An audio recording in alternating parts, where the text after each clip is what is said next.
Milí hostia, ja vás vítam na našom dnešnom stretnutí venovanom detskej imunite.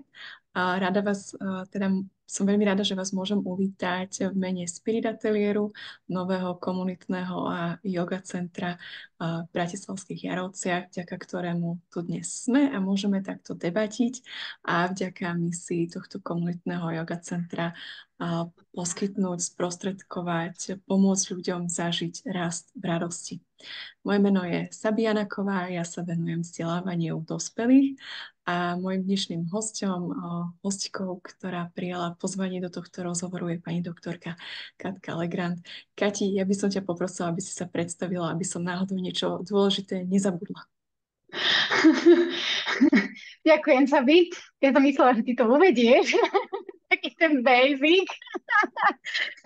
Tak prajem príjemné popoludne všetkým prítomným. Volám sa Katka, som detská doktorka a mám teda tiež dve dcerky, takže už mám popri tej štandardnej vedomosti aj tú praktickú vedomosť ako mama a snažím sa trošku venovať nejakej edukácii rodičov a verím, že sa nám to teda so Sabinkou dneska podarí aj takým nejakým ľahko, príjemným spôsobom. A teda doplním naopak, ja Katku poznám aj ako autorku a fantastickú lektorku kurzov pre rodičov, takže budem veľmi rada, ak vás zaujíma dnešná debata, ak navštívite aj niektorý z jej kurzov alebo prípadne prečítate si jej veľmi zaujímavú knižku. Kati, naša dnešná téma je teda imunita a ja si dovolím hneď na úvod takú najpalčivejšiu otázku. Mnohých rodičov a určite aj nejakých tých netrpezlivých alebo menej osvietených zamestnávateľov, ako často je normálne, že sú detičky chore?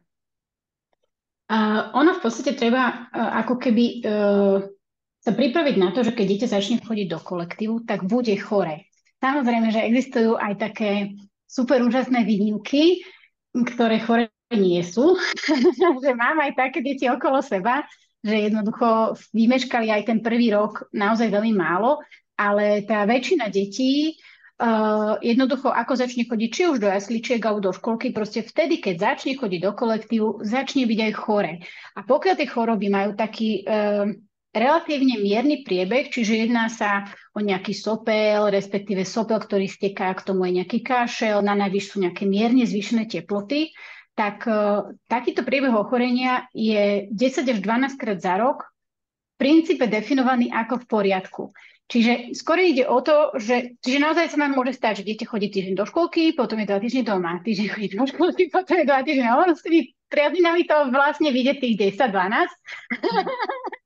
Takže áno, môže to byť takto, ale keď sa deje, že to dieťa má stále veľké horúčky, alebo už ste absolvovali pediatra viackrát a sú tam nejaké opakované zápaly priedušiek, alebo má dieťa opakovane laryngitídy, alebo je ten sopel, tá sekrécia z nosa vždy akože paušálne, hneď hústa, zelená, ťažko proste odstraňovateľná, tak skôr ide o tieto situácie, ak sa opakujú často, tak to už treba riešiť trošku podrobnejšie s tým v súčinnosti s pediatrom, či to dieťa vyšetrí nejaký úšiar, či nie je nejaká nosová mandla v nose, alebo nejaký imunoalergológ, keď majú tie deti časté zápaly priedušiek, laryngitidy, tak to bývajú väčšinou takí tí začínajúci atopici, že to dieťa sa nastaví na nejaké antihistaminika a potom sa má lepšie. Čiže ono to závisí naozaj od toho dieťaťa, od toho pediatra, že aký postup zvolí, ale väčšinou to dieťa ide najprv na ORL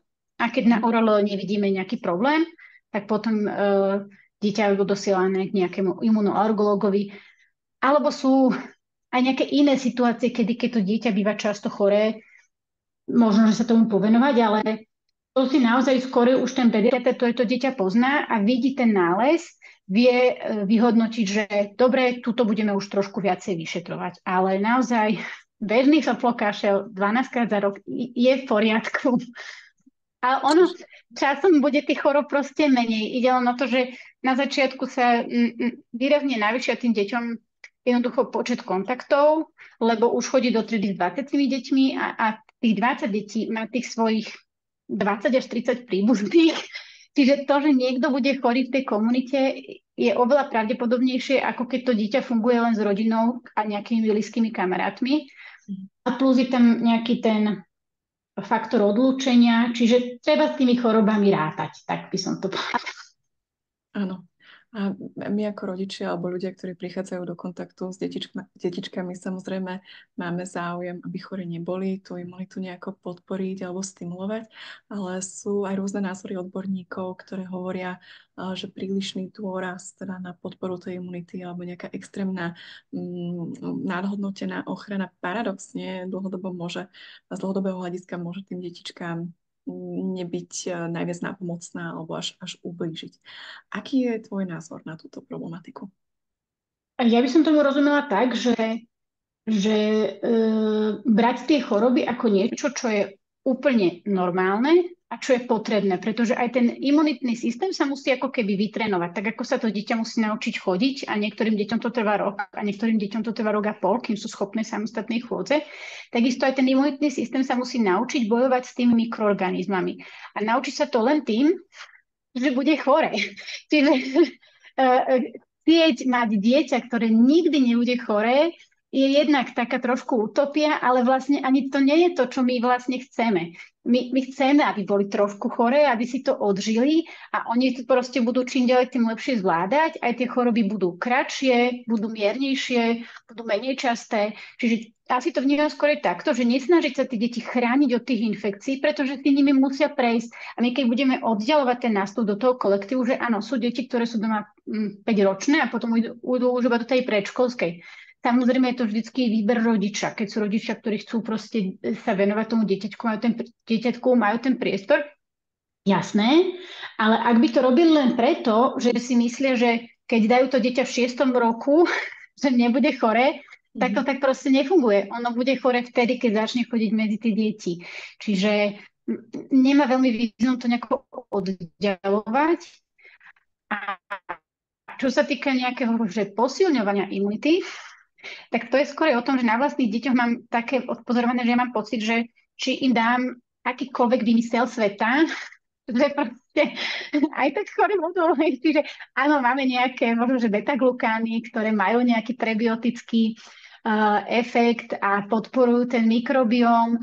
Aj probiotika majú nejaké štúdie, že posilňujú ten imunitný systém, ale všetko je to veľakrát z dlhodobého hľadiska, že niečo, čo nám v rámci choroby spraví, že čarimari fúk a dieťa bude zdravé, to sa ani nedá veľmi. Hej? Že skôr ide o nejaké dlhodobé nastavenie fungovania aj celej tej rodiny, aj tej strávy, ktoré nám zabezpečí, že to dieťa bude odolné do života. Nie len imunitný systém v tom úzkom zmysle slova, ale aj celkovo tá schopnosť organizmu prežiť. Lebo imunitný systém je súčasťou toho veľkého systému, ktorý má zabezpečiť jedincovi prežitie. Ďakujem ti. A dajme tomu, že to naše dieťatko teda je častejšie choré ako len tých 10 až 12 krát do roka.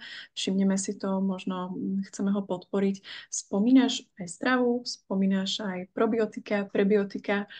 Ako toto súvisí? Je tá cesta cez tie čreva naozaj ten prvý krok, ktorý môžeme ako rodičia urobiť?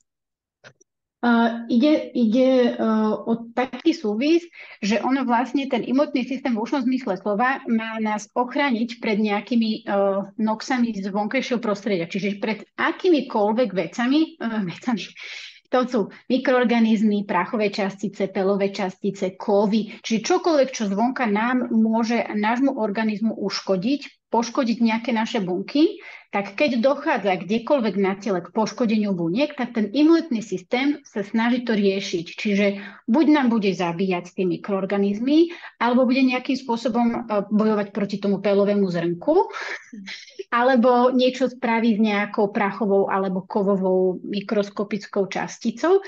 Čiže ten imunitný systém v tom úzkom zmysle slova bojuje s týmito vonkajšími nepriateľmi, ale takisto tam, kde vlastne náš organizmus dochádza do kontaktu s tým vonkajším prostredím, čiže celý tráviaci trakt je kontakt s vonkajším prostredím. Od úst až po konečník je ten tráviaci trakt a on má všade nejakú mikroflóru, ktorá vlastne je tam práve na to, aby zachytávala tých votriacov ešte predtým, ako sa dostanú do organizmu. To isté máme aj na nosovej sliznici, to isté máme aj akože vonkajší zvukovod, močovo-pohlavné orgány. Čiže na všetkých slizniciach, ktoré prikladajú do kontaktu s vonkajším prostredím, my máme nejaké mikróby a tie mikróby sú ako keby taká hradba okolo toho hradu nášho, alebo nejaký ten val vodný, čiže to je taký úplne prvý obranný systém, ktorý naše telo má a preto tiež je vhodné sa o neho starať. A tým, že najviac tých baktérií je v čreve, tam je 2 kg údajne, tak asi to, čo jeme, má trošku váhu v tom, že ako sa bude to naše telo mať. A tam ale je tá komunikácia taká presne dlhodobá. Preto napríklad tie beta-glukány, keď dieťa začne chodiť do kolektívu väčšinou v septembri, tak maminy by už teraz mali začať dávať tie beta-glukány, pretože beta-glukány sú výživa pre naše črevné baktérie. Čiže oni musia sa ako keby nasytiť, nejakým spôsobom sa ten mikrobióm tam ustáli, spraví si proste to, čo sa mu pozdáva a on potom odovzdáva nejakú informáciu tým našim bielým krvinkám, lebo tam, kde je mikrobióm, tam sú tzv. Lymfatické plaky.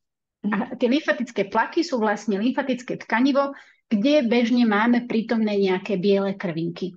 Čiže takto tá komunikácia prebieha a keď je teda prospešná, tak tá imunita bude silnejšia. Ale tak nejako okrem tej stravy ide aj o taký ten bežný režim nastavovania deťom rôznych podmienok, aby sa tie deti vo všeobecnosti vedeli prispôsobovať rôznym situáciám, nielen akože medzi ľuďmi, ale aj, že teplo, chlad, sucho, vlhko, aby ten organizmus vedel reagovať. Tam ide nielen o tie cievy, ale celkovo o to, že ten organizmus zažíva nejaký, nazvime to stres, hej, že ideme v zime z tých 25, čo veľakrát mávame, čo by sme nemali mať. Na tej sliznici to není super, ale akože ideme z tých 25 do 5. Čiže to je v podstate trošku taký šok pre ten organizmus. Ale keď my tento šok robíme tomu organizmu bežne, tak on proste sa už vie veľmi rýchlo zaadaptovať. Čiže toto my potrebujeme trénovať od toho narodenia, chodiť s deťmi pravidelne von, či prší, či fúka, či je si chravo, a jednoducho, aby tie deti vždy boli vonku a s týmto ako keby to adaptáciou na rôzne vonkajšie prostredie súvisí aj pobyt na tom svetle, slnečnom žiarení, ktoré teda môže byť považované za škodlivé. To, čo som zachytila ja, bolo veľmi veľa múdra, ktoré si spomínala. A len aby sme to trošku poťahali za tie nitky. Spomínala si beta-glukány, čiže nejaké výťažky, či už z húb alebo z osených vločiek, ktoré môžeme tým detičkám dávať a ideálne teda už niekoľko mesiacov predtým, keď predpokladáme, že idú byť v novom kolektíve alebo celkovo, že bude zvýšený ten styk. Záťaž. OK, čiže to je jedna z tých vecí, alebo jedna z tých doplnkov, ktoré môžeme bezpečne, samozrejme, podľa odporúčanej dávky poskytnúť tomu dieťaťu.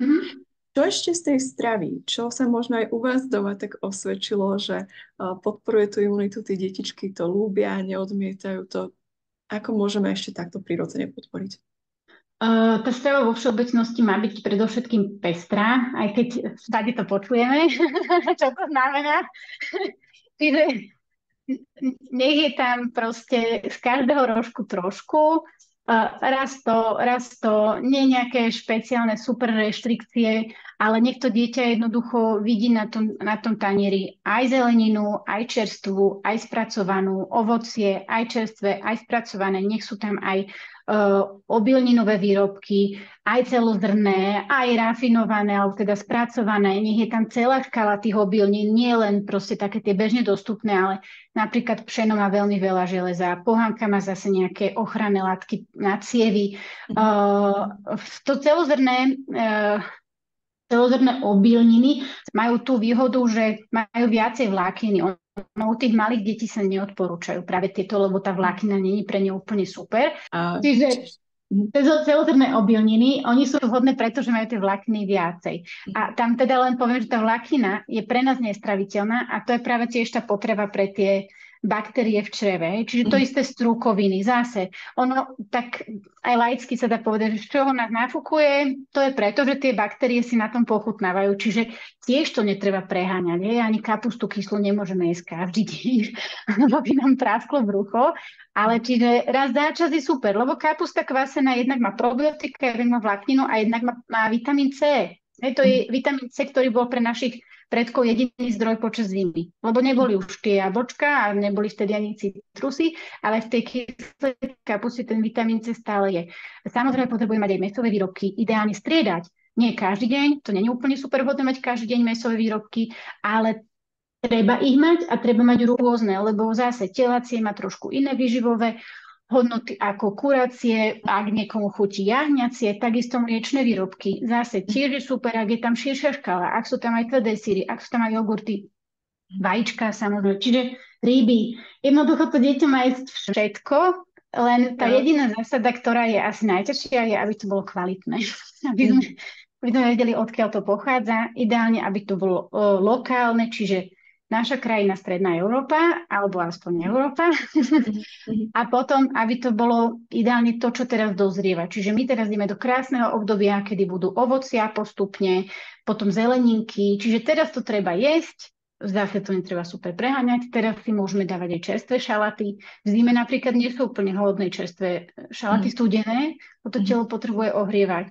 Čiže v zime napríklad skorej variť tú zeleninu, takú, čo je v skladom, a v lete môžeme proste čerpať z toho čerstvého. Čiže skorej nech to na tom stole pravidelne tie deti vidia, nech si vyberú aj oriešky, semiačka, to sú všetko veci, ktoré sú protizápalové. Čiže či už dlhodobo, alebo aj krátkodobo nám vedia pomôcť. Možno toto by som ešte povedala, že keď je to dieťa akurát v infekte, tak potrebuje dodať antioxidanty. A tie antioxidanty sú všade, čo je kyslé, to je vitamín C, kyselina askorbová a všetko, čo je zelené, obsahuje chlorofil, to je ďalší antioxidant a všetko, čo je nejakým spôsobom farebné, žlté, oranžové, tam máme beta-karotény, to je mrkvička, uvarí sa, vtedy je v nej vitamín, čiže tiež nemusí byť pravidlo, že to musí byť čerstvé, to je kľudne varená mrkvová polievka Hokkaido a už je tam ten antioxidant vitamín A, alebo inak farebné ovocia, zeleniny vždy obsahujú nejaký flavonoid, ktorý je väčšinou nejakým antioxidantom. Aj bylinky sú všetky antioxidanty, čiže koreniny, bylinky, netreba sa toho brániť. Deti môžu v podstate od roka skoro všetko, ide len o to, čo im chutí. Hej? Čiže škorica do kaše, už ste si trošku pridali tých antioxidantov. Čiže experimentovať, ponúkať tým deťom, zistíte, čo im chutí a keď im v chorobe nechutí, nemusia jesť. Pretože oni vedia, že nepotrebujú jesť, oni potrebujú piť.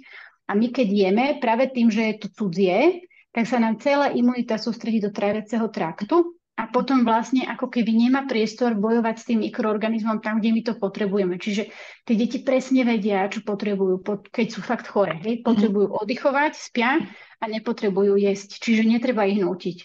Jediné, čo musíme, je nútiť piť. To musíme. Máme tam nejakú rovnosť s tým pitím, teda inak si ten detský organizmus často vypýta to, čo aktuálne dokáže stráviť a zvládnuť. Spomínaš teda, že v tom akutnom infekte alebo v tej bujarej epizóde ochorenia je, ak sa dá, ak to dieťa príjma, podporiť ten príjem antioxidačných látok, teda či už cez ovocie, zeleninu, možno prípadne aj nejaký doplnok. Spomínala si aj probiotika, prebiotika a teda aj tie zo stravy, teda či už kyslú kapustu alebo rôzne kefíry, fermentované produkty a tak ďalej. A tieto sú často aj známe tým, že detičky ich odmietajú. Ako je to s nejakými doplnkami v prípade tých probiotík? Že my už ako dospeláci, keď ideme, tak vždy k antibiotikám dostaneme aj tie probiotika. Ja viem, že aj ohľadne toho sú všelijaké teda otázky, že kedy, ako, že či zároveň. Ako je to s tými deckami? Že keď jednak odmietajú možno tie fermentované produkty a zároveň môžeme ísť len do lekárne a kúpiť nejaké tie probiotika, stojí to za to, robí to niečo? Máme také obdobia. Keď sú babetka úplne maličká, majú ťažkosti s brúškom, my tam veľakrát nemáme nejakú super liečbu, tak tam napríklad sa odporúča dať nejaké tie probiotika, najmä ak to sú deti, ktoré nie sú dojčené. Práve preto, aby sme ako keby zastabilizovali ten tráviací trakt, nejako ho posunuli, keďže ešte sa len vyvíja. Ale u tých väčších detí, keď sú vyslovene v tom akutnom infekte, osobne si nemyslím, že keď im dáme probiotika v akutnom infekte, že ich to teraz akože nejako super vylieči. Nehovorím o hnačke a vrácaní. Pri hnačke a vrácaní treba tie probiotika dodať, pretože tam už je vyslovene ten mikroorganizmus v tom tráviacom trakte, narúša tú črevnú bariéru, tú črevnú floru, robí tam proste problém. Takže tam to potrebujeme posilniť. Ale v tom akutnom infekte inom nemyslím si, že tie probiotika budú mať nejaký super efekt a dlhodobo neviem, akože sú situácie, keď majú deti nejaké dlhodobé ťažkosti, brúška, hej, tak tam dobre, lebo už vidíme, že ten tráviaci trakt nefunguje ako by mal, takže si ho chceme trošku posilniť, ale u nejakého bežného dieťaťa, ktoré všetko papá, len proste občas chore, je to skôr môj osobný názor, že si nemyslím, že tie probiotika by nejako super pomohli z dlhodobého hľadiska. Na druhú stranu sú nejakí imunoalergológovia, ktorí dlhodobo tie probiotika odporúčajú. Ak už, tak tam skôr ide o to, aby sme my používali teda také probiotika, ktoré budú mať nejaký efekt, čiže ideálne práškové, ktoré sa dávajú do vody, alebo do jogurtu, alebo do mlieka, alebo kvapkové, kvapkovej forme, alebo teda sú tu také kapsuly, ktoré sa dajú aj vysypať. Hej? Čiže aby bolo to probiotikum, ktoré je kvalitné. A potom je ideálne tie probiotika proste striedať. Že mali sme tieto, na budúce si kúpime tieto a na budúce tieto, lebo tie naše baktérie si aj tak zoberú to, čo sa im páči. Hej? Čiže oni si z tohto probiotika zoberú tento kmeň, z tohto tento, oni si to tak vyskladajú. Keby každému sa spraví nejaká mikrobiálna analýza, tak my máme všetci rozdielne. Sú tam samozrejme nejaké kmene, ktoré sa vyskytujú často a ktoré už vieme, že tieto robia takéto problémy, tieto takéto problémy, sú na toto prospešné, tieto na to, ale každý človek má unikátne zloženie toho mikrobiomu, čiže každý ten mikrobiom si povie, že a ja chcem toto a ja chcem toto. Čiže dať im tu možnosť výberu, to nazvime nejako takto. Hej? Čiže ako, ja si myslím, že keď aj tie deti nechcú tie kefíry, no nemusia kefíry, ale jogurt skoro každý dieťa zje. Ale keď nezie, no tak kúpime kvalitný syr. Aj v každom síre je nejaké síridlo a to síridlo sú väčšinou tie probiotické kultúry.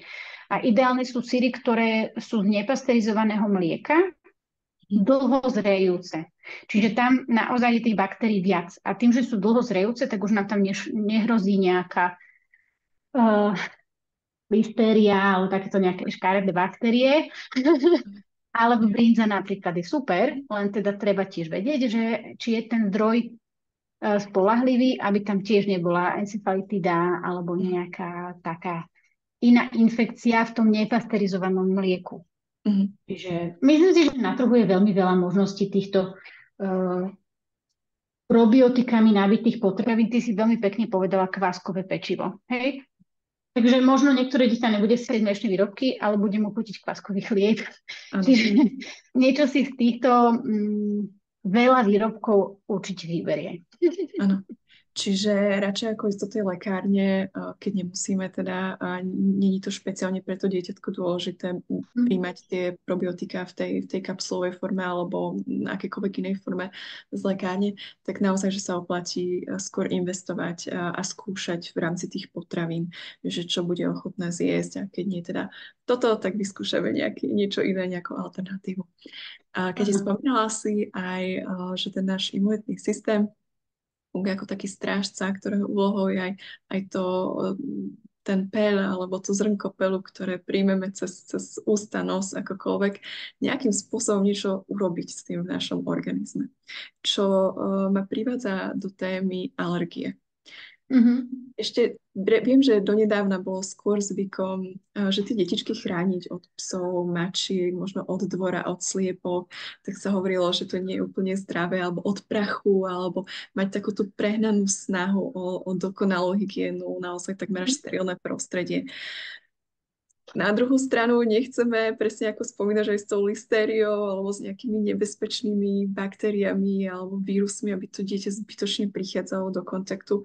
Aký je tvoj názor na túto tému? Ako tam nájsť alebo hľadať vôbec rovnováhu? Čo je ešte užitočné aj v rámci možno tých alergénov, predchádzania nejakých alergií a čo už možno ide zbytočne na úkor ako keby toho imunitného systému toho dieťaťa? Mhm.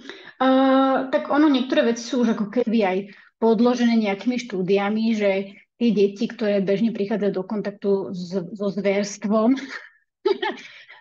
majú menej alergií, hej, čiže tie zvieratka sú skôr prospešné, by som povedala, pre nejakú tú imunoodolnosť, že netreba mať z toho nejakú obavu. Či už domáce, ale aj akože naozaj tie deti, ktoré sú bežne v kontakte možno aj s tými kravičkami alebo sliepočkami, proste je tam nejaká tá výmena, ale akože vždycky treba hľadať taký nejaký zdravý stred, hej? Čiže nebude to úplne, že hociaké zviera, mačka, ktorú vôbec nepoznáme a môže mať teda nejaké parazity v sebe, ale keď vieme, že kto sa o tie zvieratka stará a ako sa stará, dneska už je veľa všelijakých gazdovstiev a biofariem a vieme, že tie zvieratka sú zdravé a deti milujú tie zvieratka, čiže ono ide veľakrát o to, že sa snažím sledovať tie deti, ako fungujú a potom si to tak nejako dávať do korelácie s nejakými spôsobami liečby alebo nejakými zisteniami a väčšinou mi to vychádza tak, že sa budem opakovať, že deti vedia, čo majú robiť. Čiže my máme taký imunomoduláns, asi by som nemala menovať ten výrobok, ale ide o to, že deti vlastne, keď majú časté infekcie, najmä bakteriálne, tak oni potom pápajú pomleté baktérie v prášku a Mhm. tie pijú. Mhm. Čo Mhm. funguje? Takže my keď zjeme tú baktériu, ktorá väčšinou je baktériou, ktorá spôsobuje ochorenia dýchacieho traktu, čiže nám musí tá baktéria vlastne pristať v nose, my musíme ju vdychnúť.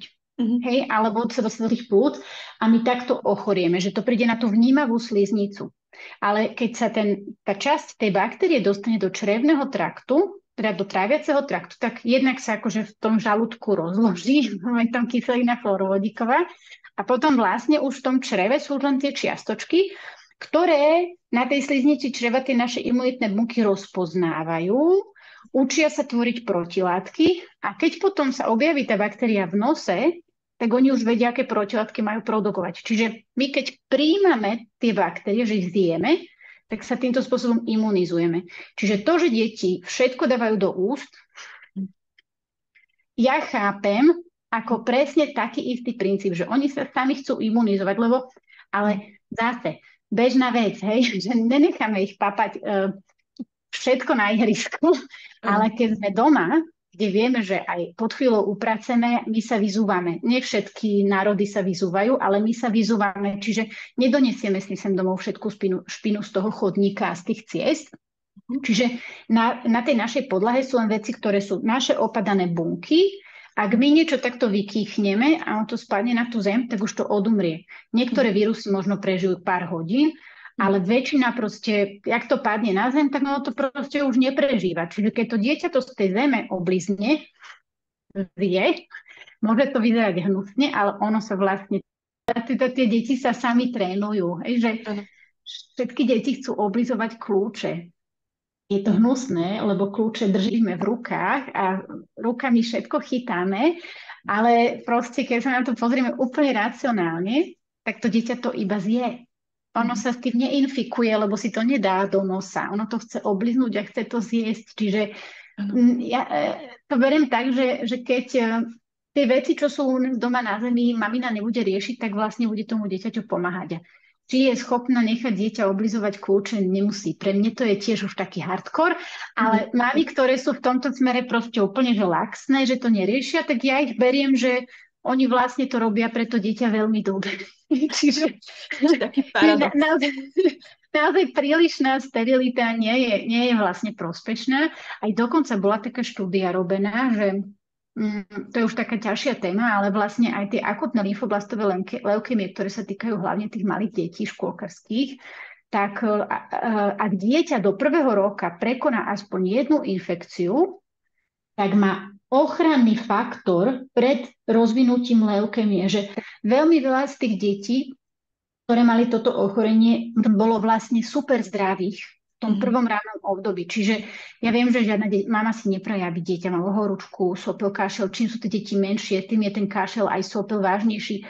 Ale oni to potrebujú vlastne už v tom 1. roku si trošku odkrútiť, aspoň nejaký soplík, nejakú tú horúčku, ale veľmi často proste väčšinou to vieme zvládnuť. Že ide skôr o to, aby sme vedeli sa k tomu postaviť a teda v tom, teraz to spomeniem, si viete pomôcť s pediatriou pre zvedavých rodičov, kde si to vždy len nalistujete, či horúčku, či sopel, či kašel, proste si to otvoríte a viete, čo máte robiť a keď už sa vám nedarí, tak potom pôjdete k pediatrovi.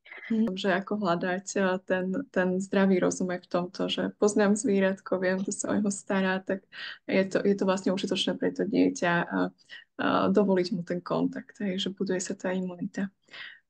Toto je konkrétny nejaký krok aj spolu s tými kľúčami, to je zase na nás, či by sme to zvládli. Ja sa priznám, mne to tiež znie ako hardcore, ale rozumiem tomu, čo hovoríš. Že to sú také konkrétne akčné kroky, ktoré my ako rodičia môžeme robiť. A ďalším takým veľmi známym krokom je dojčenie. Teda to už všetci o tom vieme, pôsobí to blahodárne na tú imunitu. Sú ešte nejaké iné akčné kroky, kde my ako rodičia alebo ľudia v roli starostlivosti o deti môžeme niečo reálne urobiť, aby sme im pomohli, podporili tú imunitu? Ono v podstate, čo sa týka práve tej imunity, zloženia mikrobiomu, akože vitality toho tela, v podstate už ten život pred počatím definuje, ako sa to dieťa bude mať, lebo ono je len z nás.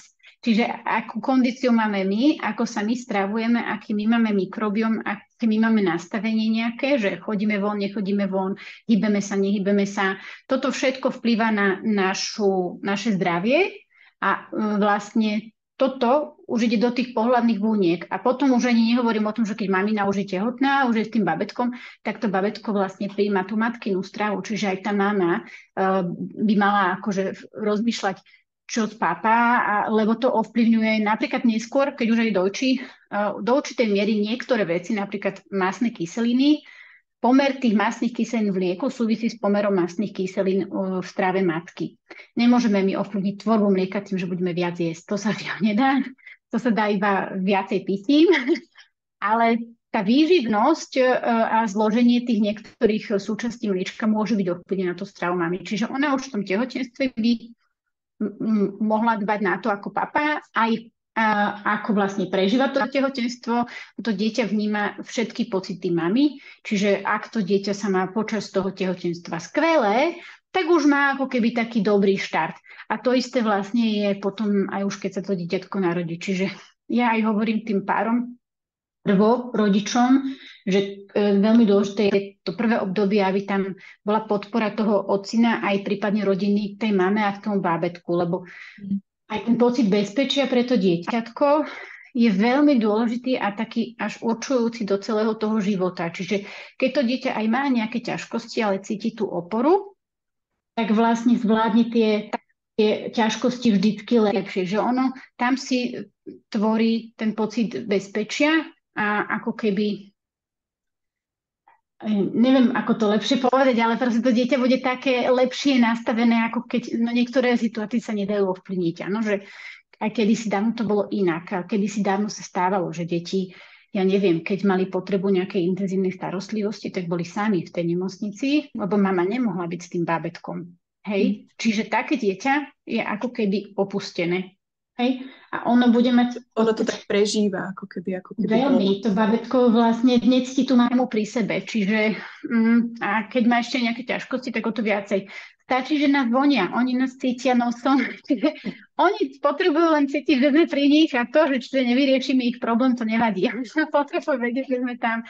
Čiže a potom už s tým dieťatkom ide o to, ako tá rodina funguje, či chodia všetci spolu von, či sú tie vychádzky vždy, keď tá rodina aj pri tom jedle, keď sú všetci spolu a jedia podobné, tak keď to dieťa sa rado pridá. Hej? Aj tie aktivity, aj s tým jedlom, že keď sa to spolu pripravuje, tak to dieťa vidí, čo sa pripravuje, má účasť na tom jedle, radšej ho ochutná. Ak je to pre ňo aj niečo nové, zvláštne, ale už to pripravovalo, tak je zvedavé, že čo to vlastne pripravilo. Čiže, a plus je tam ten efekt tej...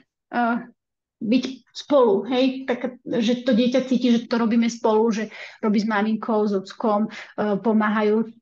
A to isté aj ten pobyt vonku, keď ide celá rodina von spolu, keď tam je tá radosť spoločná, tak to dieťa je proste spokojné, že to je taký proste, ten štýl života my vieme nastaviť.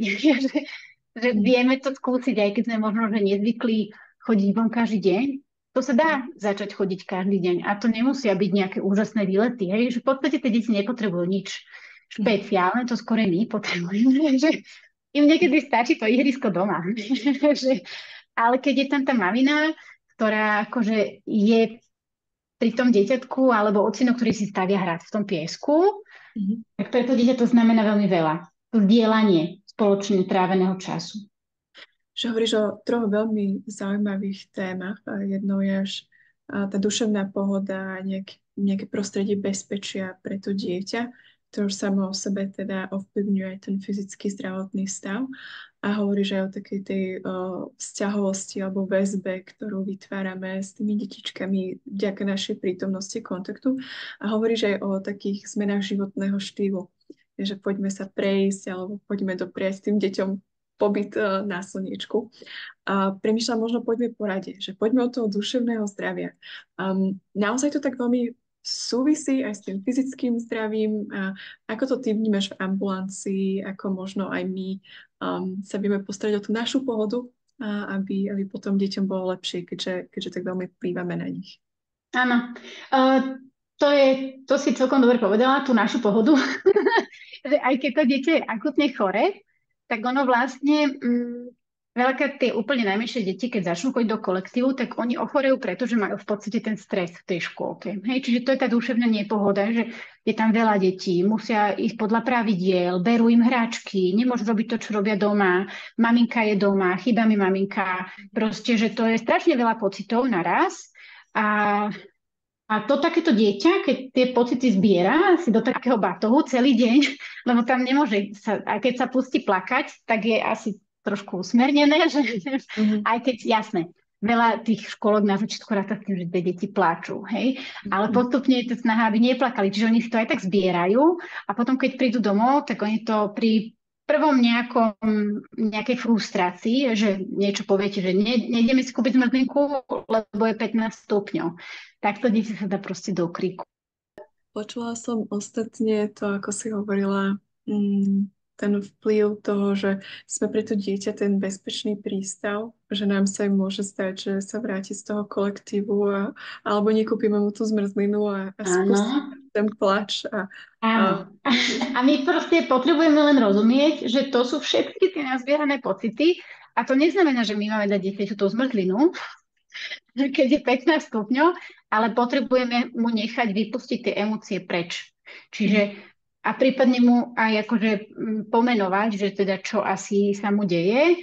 A on to presne, jak ty si povedala, že asi aj my sa musíme učiť, lebo my keď vidíme to nahnevané dieťa, tak v nás to tiež teda vrie, pokiaľ nemáme ešte skúsenosť s nejakou tou prácou, tak oni presne vedia, že ako u nás vyvolať tie naše frustrácie. Čiže my sa v prvom rade potrebujeme naučiť my to spracovávať a pomenovávať a rozumieť tomu, že áno, som nahnevaná, idem sa teraz trošku ukludniť a potom prídem teba objať, lebo to dieťa potrebuje tiež dá sa len cítiť, že všetko je v poriadku, si nešťastný, že nemáš zmrzlinku, chápem, lenže je veľká zima, ja ti ju dneska nedám, ale poď. Rozumiem ti. Čiže oni potrebujú to povypúšťať, potrebujú sa naučiť tomu trošku rozumieť. Je to dlhá práca, veľká práca, niekoľkoročná, ale potom už vlastne ako keby aj sami rozumejú, čo sa im deje, alebo to už časom vedia aj pomenovať. Ale hlavne, keď im necháme púšťať tie emócie preč, tak oni to potom postupne, akože hlavne to neutlávajú v sebe, lebo ono sa to potom niekade musí vypustiť. Hej, nevypustí sa to tým krikom, ale sa to, ja neviem, tyky vznikajú. Hej, keď tie deti nemôžu vypustiť nejakú tenziu, tak oni potom časom majú tyky. Alebo sú iné možnosti, čiže tá energia niekde musí sa vypustiť. Hej, takže ideálne je, keď necháme to dieťa vykričať. áno, áno. A Čiže postupne vlastne, sa naučiť hej, zastabilizovať. že ale vlastne aj toto je jeden z takých praktických návodov, že ako môžeme podporiť tú imunitu a zdravie toho dieťaťa, je vlastne, že pracovať na sebe a dovoliť si možno nejakú podporu alebo nejaký čas pre seba, aby vlastne my sme boli OK. Že keď tá mama, keď ten táto, alebo keď tá rodina je v pohode, tak tým vlastne pre to dieťa, pre tú jeho imunitu robíme vlastne zázraky.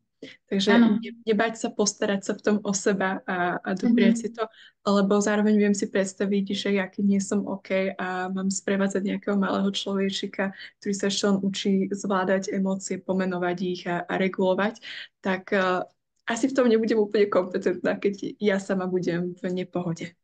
Nejde o to, ale oni cítia ten náš hnev, hej, čiže, ale vlastne stále odbehnem, ale ty si veľmi dobre pomenovala, že keď my to zvládneme, tak oni to zvládnu lepšie. A toto je vlastne aj v tej chorobe, čo si treba uvedomiť, že keď to dieťa choré, pokiaľ my máme stres, že horúčka, neviem čo, teraz sa mi to zadusí, že keď my sa bojíme, tak to dieťa tiež si neverí, že to zvládne. Ale keď sa nás skúsime nastaviť my tak, že my sme to zvládli, naši rodičia to zvládli, aj naše deti to zvládnu, všetci to prežijeme, pri najhoršom pôjdeme doktorovi, že keď my sa dáme do tej pohody, že je to bežná vec, zvládneme to, tak to dieťatko prejde cez tú chorobu o mnoho lepšie. Ja nehovorím, že z 39 pri pohodovej mame bude zrazu 36,5, Mhm. ale ona ako keby cíti tú našu podporu aj v tomto, že dám ti liečiek, určite ti to klesne, alebo už len to, že tá mamina je pri tom dieťatku, zahrá sa s ním, prečíta mu, že oni veľakrát aj toto chcú.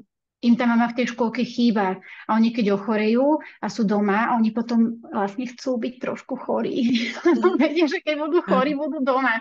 A vlastne keď potom si tam ale už časom nájdú tých kamošov, Mhm. nebodaj majú super pani učiteľky, ktoré ich naozaj vedia namotivovať a keď už sa to dieťa teší do tej škôlky, tak už tam ani není to za tým, že chcem byť chore, lebo budem s Mhm. maminkou. Už sa to dieťa teší na Áno. kamošov, na aktivity, na Mhm. niečo a preto je vlastne v tej pohode, chce Mhm. tam byť a preto je menej chore. Čiže on to je také komplexné a keď je tam ešte mladší súrodenec doma, to je ešte väčšia akože úloha pre toho staršieho súrodenca, lebo nechápe, prečo musí byť bez mamičky, Mhm. keď Anička, Jurko, Tomino je s mamičkou doma. Mhm. Čiže tam to treba skôr o to porozumenie Mhm. pre to staršie dieťa.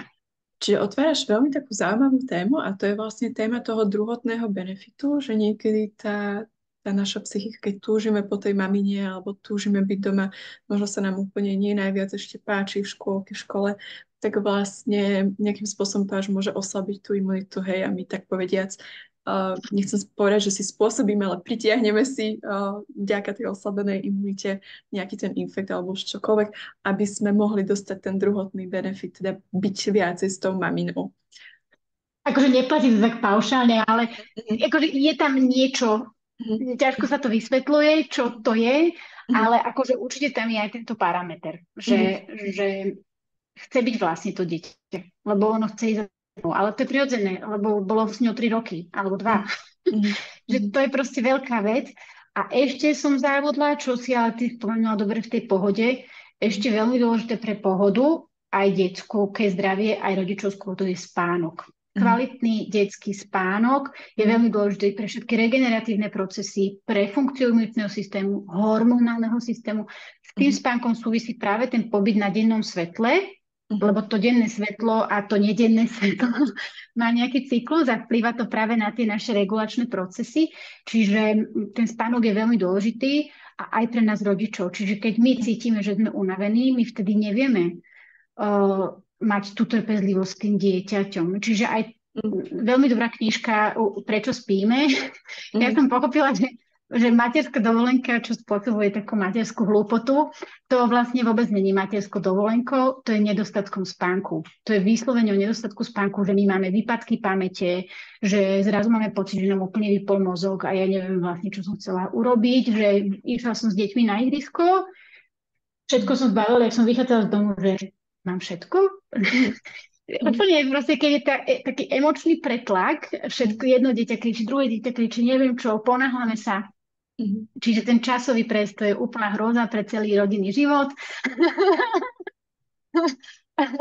A keď ešte k tomu nedostatok spánku, tak aj tie emočné výkyvy sú výraznejšie. Proste Mhm. nefunguje CNS, nefungujú hormóny, nefungujú emócie. Čiže my chceme spať, potrebujeme spať a aj tie deti potrebujú kvalitne spať. Čiže najmä keď majú nastúpiť do kolektívu, budiť sa skôr, tak by mali ísť aj skôr spať. Pokiaľ mali nejaký režim, že stávali o 9. 10. zrazu majú od septembra stávať o 7, tak ich potrebujeme postupne prestaviť, aby to nebol hneď taký, že no, po 7 hodinách ich zobudíme, to dieťa nebude v pohode, lebo nemalo dostatok spánku a regenerácie. Čiže aj ten spánok, aby sme na neho nezabudli. Čiže nepodceniť to, hej, že je lepšie, keď sme tu oslední s tým režimom a možno radšej pomaly s úpravami toho režimu spánkového, ako keby sme išli a hneď kupovali v lekárni nejaké výživové doplnky. Urobiť to viacej, teda ten spánok. Spomínaš aj pobyt na slnku, čo je tiež veľmi taká zaujímavá téma. Ja to vnímam. Takže taká móda je skôr teraz chrániť naozaj seba, aj nás, teda nás, aj tie detičky od toho slnka, či už cez rôzne opalovacie prípravky. Zaregistrovala som aj rôzne odevy, kde vlastne to dieťa je aj prostredníctvom toho odevu chránené od toho slnka. Ako s týmto? Na jednu stranu, že slnko áno, podporuje imunitu, na druhú stranu kričia odborníci, že slnko nie, má to rôzne rizika a hrozby. Ako sa k tomuto postaviť? Zase ten akože zlatý stred, si myslím. Čiže vieme, že máme aj nejaké že leto a zimu. Čiže v lete u nás je samozrejme to slnko najintenzívnejšie a najintenzívnejšie medzi 11. a 15. respektíve 16. Keď máme 36 stupňové horúčky v lete v Bratislave, tak ešte aj do tej 17. je horúco.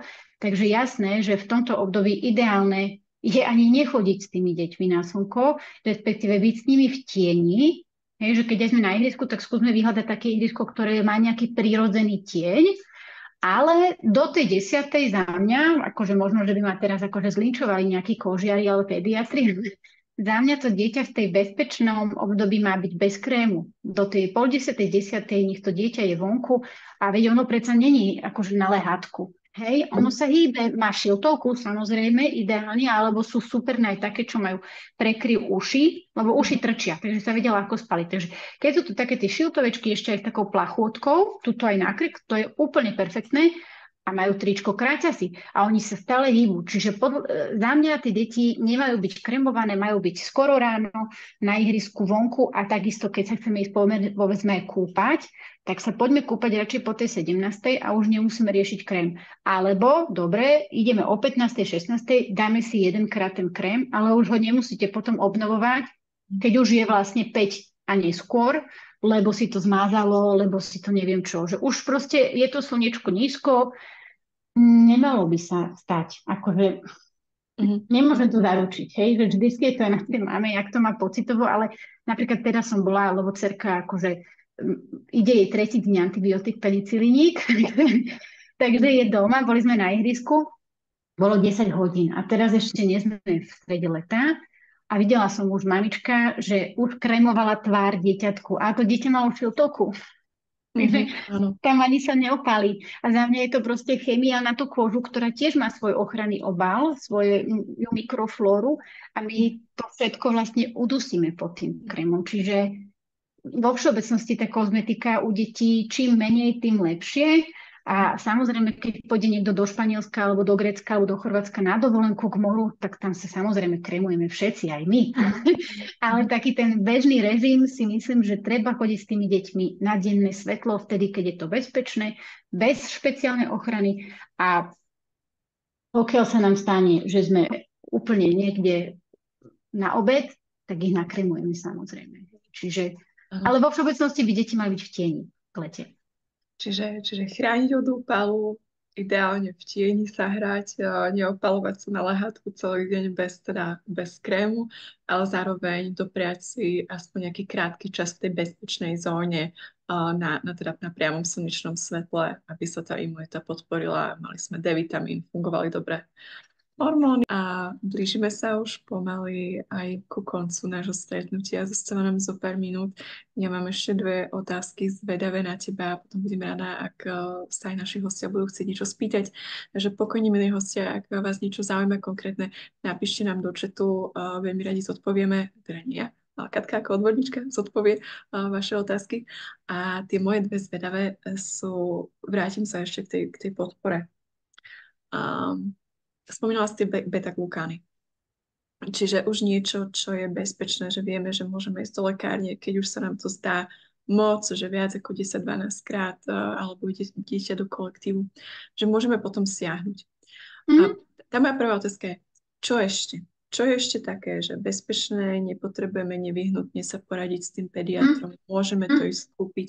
A tá druhá otázka je, čomu sa vyhnúť? Čo naozaj, že možno aj s dobrým úmyslom, ale nemusí to urobiť to najlepšie. Ako to je za teba? Mhm. Tak glukany teda hlavne výrobky z hlivy ústricovej, čiže to je v podstate huba. Tie huby my nevieme stráviť, čiže zase idú do čreva a papajú to tie baktérie. Čiže to sú ináč aj všetky huby v podstate, aj tie, čo sú v kapusnici. Si myslím, že majú rovnaký efekt. A teda tá hliva ostricová je akože taká najznámejšia. Potom ešte, čo niekedy zvyknem mamičkám odporučiť, sú omega-3 mastné kyseliny. Oni majú skôr tiež taký dlhodobý protizápalový efekt. Veľakrát sa odporúčajú aj deťom, ktoré možno, že majú nejaké poruchy pozornosti, poruchy učenia, že to je skôr taká skupina, kde sa viacej tie omega-3 odporúčajú, ale oni majú celkovo protizápalový efekt. Čiže toto je tiež niečo, čo pod chvíľou zvyknem povedať, že OK, tak skúsme ešte toto. Niektorí ľudia riešia chorely, jačmene. Mhm. Úprimne sa priznám, nevyznám sa v tom, neštudovala som si to. Ja len mám k tomu taký postoj, že príde mi to, niektoré tieto veci, ako intenzívne kopenie niečoho, čo sme zistili, že je super, ale není to pre nás ako keby prirodzené, hej, chlorela. Dobre, čaká, keď to jedia tí niekde tam na tých karibických ostrovoch, čo sa pravidelne potapajú a možno je to aj súčasťou ich strávy, možno, že teraz som to pomiešala, ale, alebo Korejci jedia asi, ja neviem kto. Pre nich je to prirodzené, hej, nech to jedia. Ale my v našich podmienkach máme podľa mňa iné veci, ktoré sú pre nás prirodzené a majú úplne podobný efekt na tú imunitu. Čiže nejako preháňať len preto, že akože ide len o to, že ja s tým nie som úplne v zhode, ale neviem sa ani vyjadriť, lebo nemám to tak naštudované, hej, tieto konkrétne dve veci, lebo niektorí ľudia to zvyknú, alebo nejaké dračie krvi, alebo tak, ale to sú Mhm. za mňa všetko len nabústované antioxidanty, ktoré my vieme mať prirodzene v strave. Mhm. Hej, s tou pestrosťou. Čiže nemyslím si, že musí to byť, ale akože za skúšku nikto nič nedá. Ešte niekedy odporúčim výťažky z grepových semiačok, to sú tiež vlastne flavonoidy, lebo mi to nejaké kamarátky v podstate akože povedali, že im to pomohlo. Že ja skorej dám na takú už odžitú skúsenosť, ako že dávajte toto. Ale tiež to je také, že toto pomohlo a toto nemusí pomôcť. A zase sú to flavonoidy, čiže zase sú to nejaké antioxidanty, ktoré my vieme ako keby zastrešiť aj v tou správnou strávou. Ale čo netreba robiť, čo môže byť kontraproduktívne, je dlhodobo dávať vitamín C.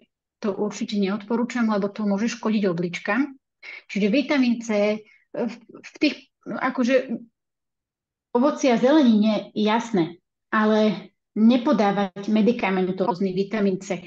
Na najvyš v chorobe, ak to dieťa neprijíma, že vlastne nechce jesť, že iba pije, tak mu dáme nejaký lipozomálny vitamín C alebo aj kvapkový vitamín C, lebo nám to takto stoleruje. Tam povedzme tých 5 až 7 dní tiež rozdeliť tú dennú dávku radšej, lebo ten organizmus, čo nespotrebuje, to vycika a vylúči črevom. Hej? Čiže v akutnom OK, dlhodobo určite nie. A takisto aj vitamín D dávať len v takých dávkach, ako je odporúčané a nenavyšovať v chorobe.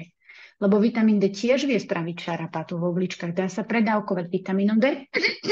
A keďže sa on tak veľa rozpráva, že podporuje imunitu a neviem čo, tak rodičia to niekedy zvyknú, akože v chorobe teraz to budeme dávať. Akože dávať môžete v podstate aj 4, 5, 6 ročným deťom denne, môžete. Teda mali by ste, pokiaľ to dieťa nechodí pravidelne na slnko, pokiaľ to dieťa chodí pravidelne na slnko a papá aj nejaké tučné ryby, vajíčka, tak keď raz za čas zabudnete podať ten vitamín D, že nedávate úplne striktne každý deň, lebo už máte 2, 3 deti a neviete, kde vám hlava stojí, nič sa nestane. Hej? Ale určite ho nejako brutálne nenavyšovať v tej chorobe. Aj v tej chorobe len štandardnú tú dávku, čo býva väčšinou tie cca 2 kvapky, skoro pre všetky vekové kategórie. Čiže ničím to netreba nejako preháňať. Ten zdravý rozum. Neviem, či ma ešte niečo napadne, že čo nerobiť, ale momentálne nie. Mm. Ďakujem. A milí hostia, teraz je príležitosť, ak by ste mali aj nejaké konkrétne otázky, chcete využiť to, že ste tu dnes naživo s Katkou, pokojne sa spýtajte, napíšte nám do chatu alebo sa prihláste.